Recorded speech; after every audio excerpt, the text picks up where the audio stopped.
Good evening. My name is Myrna Lim, and tonight we're very fortunate to have the president of the SFSOS with us.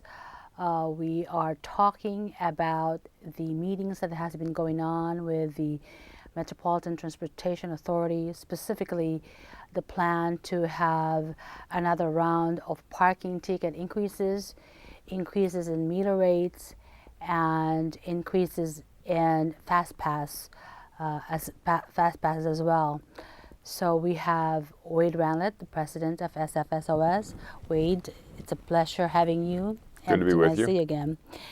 On April 1st, I went to a meeting with the MTA in one of the regular meetings, and one of the big issues they're talking about is how to fix this budget deficit that they have. What came out of that meeting is that there was a blue ribbon committee that was formed a few years ago by the mayor to find out quote sources of new revenues for the MTA, and their proposal included increasing the parking tickets rates and the meter rates and the prices of fast pass. What do you think of the impact of these increases in the businesses and in general public in the city? Well, of course, the impacts are terrible for people who are regular commuters who happen to be taking Muni occasionally or take Muni every single day to get to work, or the people who drive around the city to deliver flowers and a pizza and take care of all the small business needs, the carpenters who are going from shop to shop or going to get some supplies and then going to their job site and trying to find parking.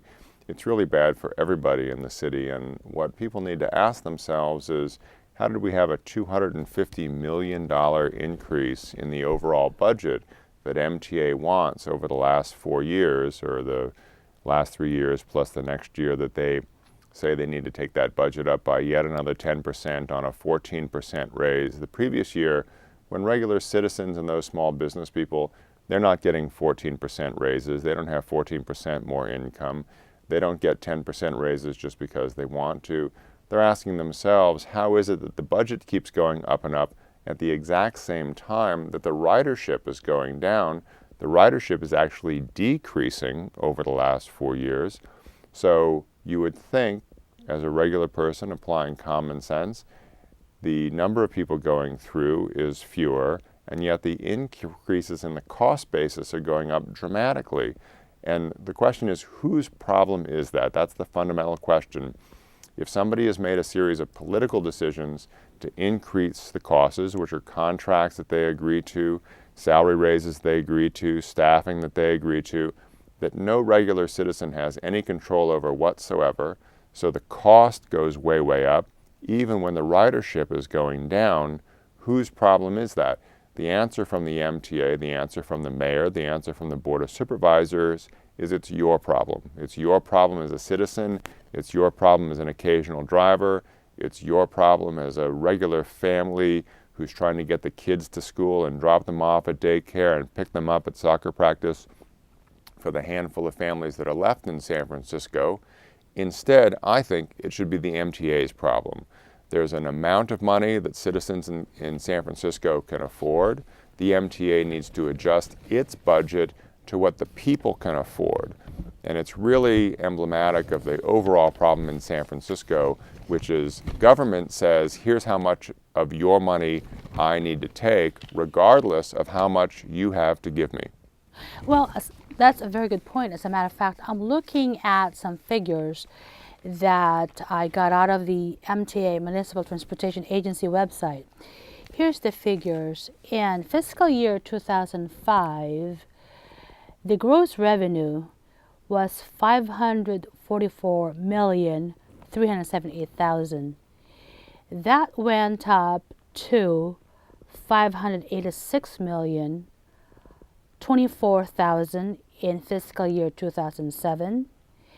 And then in fiscal year 2007, that means 2006, in fiscal year 2007, it went up to $678,700,000 $683,000. And then for next year's budget, they set it out to $786 million. As you said, the irony is that the ridership has been declining steadily over the years with Muni. In 1988, the ridership was at 244,000 people. That included the motor coach, trolley coach, cable cars, and so forth. And in 2006, the ridership is down to 210,000 people. What do you think is going on here? A lot of people are not happy with Muni. As a matter of fact, when I went to the meeting, one of the gentlemen says, to the MTA board, he said, you guys should be paying us to ride Muni. What do you think what's happening with this runaway dollars? What people need to ask themselves is, why should Muni and the MTA be any different than any other thing that's in our lives?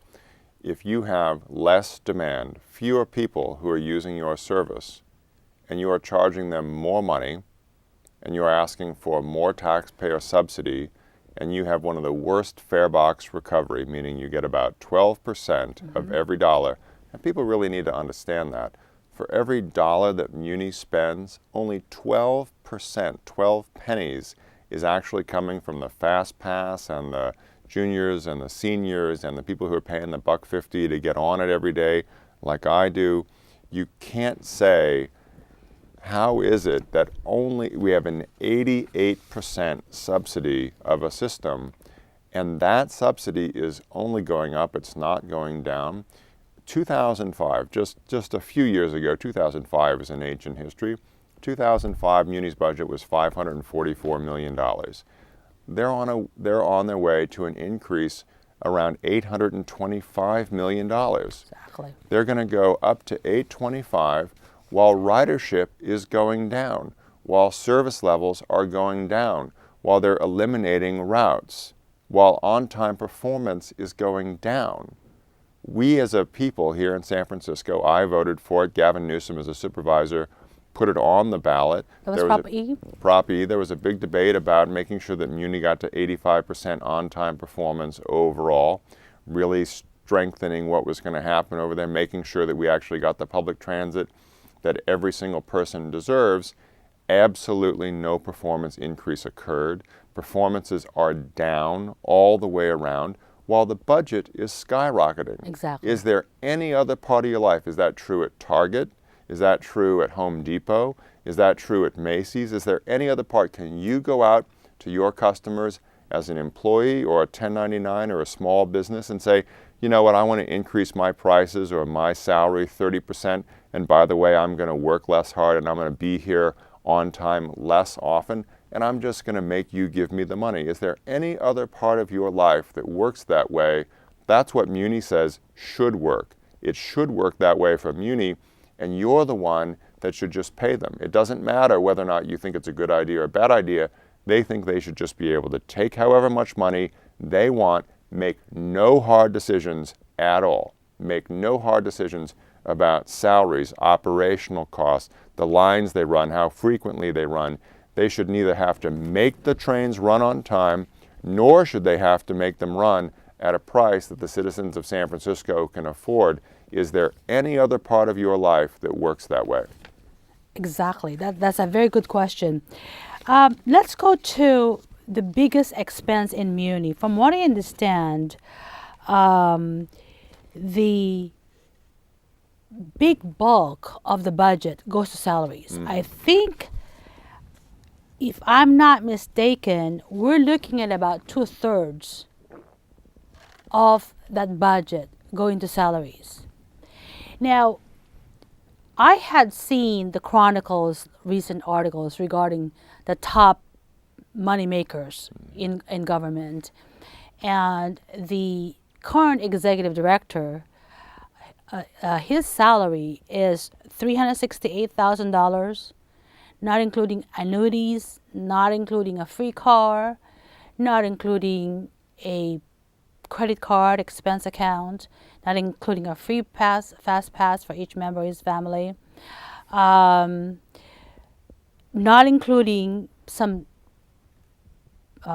interest rate reduction on the housing that was provided him by the city to relocate here. There was a discussion at one point regarding bonuses, that the executive director will get a bonus if he meets 85% performance level. He did not meet that performance level, and yet he got a bonus. What do you think is going on here as far as the head of an agency, the second largest budget in the city, making such an incredible amount of money? Well, you have him making an incredible amount of money, and then you have the average transit operator making over $100,000 a year. And again, what matters to me and what matters to the members of SOS is, how does this actually fit with the rest of your life? Exactly. How is this fitting in? Is this a sensible system? Is there any common sense here that actually applies? When the average single mother in San Francisco makes $60,000 a year, and that's at least the stereotype of the person we're supposed to be worrying about being able to afford public transit. Single moms in San Francisco make 60 grand a year. The average professional in San Francisco makes $70,000 a year. The average muni driver is making over $100,000 a year. Does that make sense to you, that the people who are actually using the service are making 30 and 40% less than the people who are driving the buses? Does it make any sense to you that they're being asked to pay more through their taxes, because no one has the courage to admit that they should be paying more? Well, actually, they shouldn't be paying more for the transit. We should really just cap the budget, and that way you wouldn't have to increase fares. But when you have a runaway budget and there's only so much you can increase the taxes and the fees, the fines, the penalties, everything else that are driving the cost of living out of control in San Francisco, does that make any sense to you? Can you walk into your boss and say, you know what, I should be making 40% more than you? I don't think there are very many people in the city who can actually have that conversation. It just is not part of the rest of the real world that all of us as taxpayers have to live in. Muni has got to get their head around the reality that there are so many people who are driving, about 210,000 people who are riding Muni. They have a responsibility to pay a reasonable share, and Muni has a reciprocal responsibility to keep their budget in line with what taxpayers can pay. It is not fair. It is fundamentally not fair to ask a single mom who takes Muni from time to time and then has to drive her child around and pick her up from soccer practice and take her over to a play date, who gets the street sweeping ticket, who gets an over-meter limit ticket, who parks legally and is being asked to pay $3.50 an hour, $7 to have a 2-hour play date with some other kid. How do you have to ask them to absorb that cost of living just because Muni has no interest in actually reining in their costs? If Muni's cost just in 2005, during some very difficult economic times for the rest of the city, the citizens who are paying for those increases, if they had kept their budget at $544 million, we'd be reducing fares, we'd be reducing fines, we'd be allocating those parking control officers to the work that they do extraordinarily well that benefits all of us. They'd be out there making sure that the Bay Bridge traffic was moving well, that the double parkers were getting moved off the road, that the illegal parkers were getting moved away, so the rest of us who are trying to drive and use transit legally would be able to do it. Instead, it's all about punishing the people who are doing the best they can to raise their families, move and live in this city, and do it in a responsible way. When you just make it harder and harder and harder all the time, you've got to ask yourself as a citizen, is the purpose of my city government to make my life easier? Exactly. Or is the purpose of my city government to make my life harder? What's actually happening? Is city government making your life better and easier to live in San Francisco, or is it making harder and more expensive and more painful and more aggravating? to Let me live ask in you the city. something. At that meeting that I went to, the executive director was presenting his report.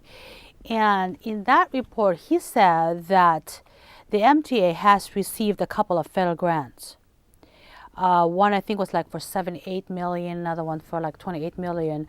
The figure that stuck out in my mind was like they were talking about $100 million in grants. And he says, well, with this federal grants, as you know how it works, if you don't spend it, you lose it. So that he said that they have 18 months to spend $100 million. So you have to hire all those people. And then at the same time, he said that Muni has, or the MTA has a deficit. And that is why they have to go to the public and ask for more money. And at the same token, the mayor has gone to the board of supervisors for another $100 million in requests for overtime. Now, as a business person, especially with SFS with a lot of small businesses, does that make sense to you? No, it doesn't make sense, of course. And what the small business owners complain about isn't even the huge burden that they're asked to shoulder. They're worried when our small business members talk to us, they're worried about the burden on their customers. Exactly. If their customers aren't happy and don't want to come to their shops, the florist, the stationer, the video rental place, all of the local shops are the ones who are suffering the most. And you see places out where you're in and around Ocean Avenue, and Right. hopefully you'll represent as supervisor sometime soon. You have these folks who say, we just need more folks who live right close to us to come be take advantage of our merchant opportunities, whatever it is, the coffee shop on through. So do you want to go to the local coffee shop and relax and have a bagel and have a cup of coffee in the morning and read the paper on Saturday when you've got to feed the meter at 28 quarters to have 2 hours of time? Or do you just say, you know what, I'm just going to stay home, I'll brew my own coffee, or I'll do for my retail adventures, which we all know we've outsourced the retail to Colma, to Emeryville, to Mill Valley, depending on which part of the city you live in. Who suffers from that? Exactly. The overall citizen suffers because the tax base, their own money, doesn't stay in San Francisco because they just can't take the hassle.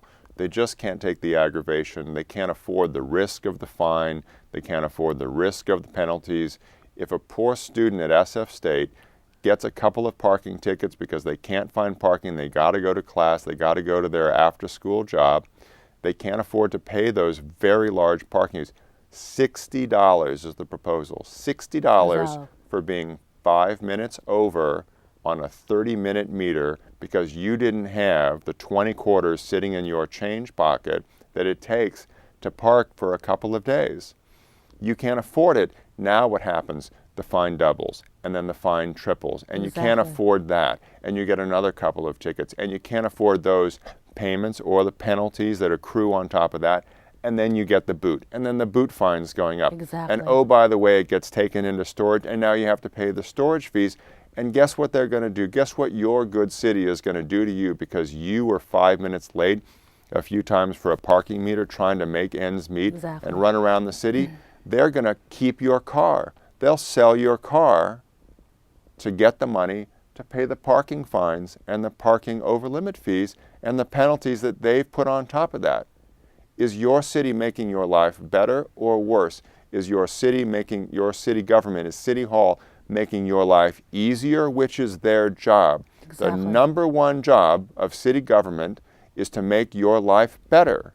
Exactly. Every other city in the Bay Area understands this. Every other city is trying to attract commerce, keep their customers, keep citizens there, keep families there. Is the city of San Francisco trying to make it easier for you to live your life every day or harder for you to live your life every day? If you think that the city is doing a fantastic job making it easier for you to live your life every day, support Muni's budget increases and support the fine increases and support all of the pain that they want to shift on to regular people who live here. Go ahead and drive the families out because you don't care if they stay here. Let's go ahead and keep San Francisco the least family-friendly city in the Exactly. United States of America, with the fewest families in the United States of America of any significantly sized city. with the smallest percentage of families sending their children to public school, the backbone of every community in the United States of America. San Francisco is the worst on all three of those counts, and it's doing everything it can down at City Hall to make it worse than it is already. Well, I mean, I see the police reports every day. You know, I mean, in my district, the Taraval Station Chief is great, Paul Chanel. It's fantastic. And Dennis O'Leary from the Ingleside Station. So I get a good feedback as to what's happening in the district. What astounds me, though, what shocks me half the time is why there's so many people with suspended licenses and driving with suspended licenses. Mm-hmm. And when I started thinking about it, there is a relationship between the suspended licenses and the parking tickets. What happens is this, and then let me know if you agree with this. If you don't pay the parking tickets, let's say for instance, and they just keep on piling up, if you cannot pay the $50, mm-hmm. how can you afford to pay the $100 in 30 days that you did not pay? And if you have a few of those, you get booted. And then if you cannot pay those tickets, you cannot register your car, right?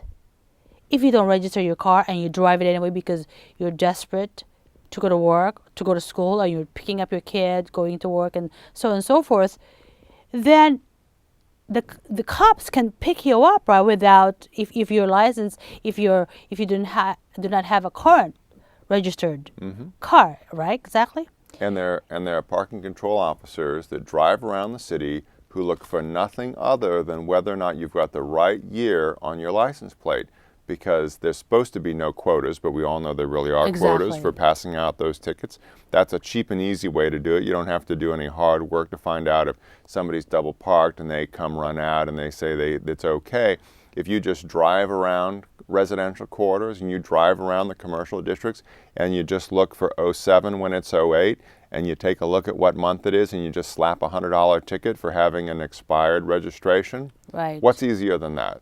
And what are you doing other than adding pain to people's lives? Exactly. You could have a meter that has all the quarters in it that you need if you're able to scrape them together, and then somebody drives by in their little Cushman cart and says, oh, but you've got an expired registration because you couldn't afford to clear out all of the tickets that you got, which means 3 or 4 that can be $500 and $600, which the average working person, if they get a little bit behind, we really want to make them choose between food and their parking fines and fees and the penalties on top of that, making rent. We want to have them choose between being homeless and paying their parking fines and fees and over limits.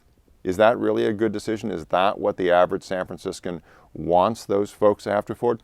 These are law-abiding citizens. There's somebody who was quoted in the Chronicle article saying, well, they're just parking illegally and they're just breaking the law, and you know, let them pay whatever the fine is. Is there anybody who's a law-abiding citizen who hasn't got a ticket, who's never had to get to the parking registration and find out that there were 2 or 3 tickets that they never knew about, didn't allowed to pull into that metered loading zone and put a quarter in without getting a ticket of your own? Is that policy making San Francisco more family friendly? Is that policy making it easier for you to live your life in the city, or making it harder for you to live your life? When the policy, when City Hall that makes the policies, when the MTA that decides how it's going to work says, I don't care. I don't care how painful it is. In fact, my job at City Hall, because you have a car, is to make your life as miserable as possible. Right. I want you to suffer on purpose. Well, the other thing too is some of the excuses that comes up is, well, we should really discourage cars. People should be riding their bikes and should be walking to work. And there seems to be the trend towards not looking at how to actually solve the problem. And that is, for a city to remain a vibrant city, the government, our officials, have to acknowledge the fact that we have a serious parking problem. We have merchant corridors, like for instance where I'm from, in the Excelsior Ocean Avenue area. the residents there are dying to have garages, but they don't seem to, the government does not want to seem to build these garages, even though the residents of the area want it.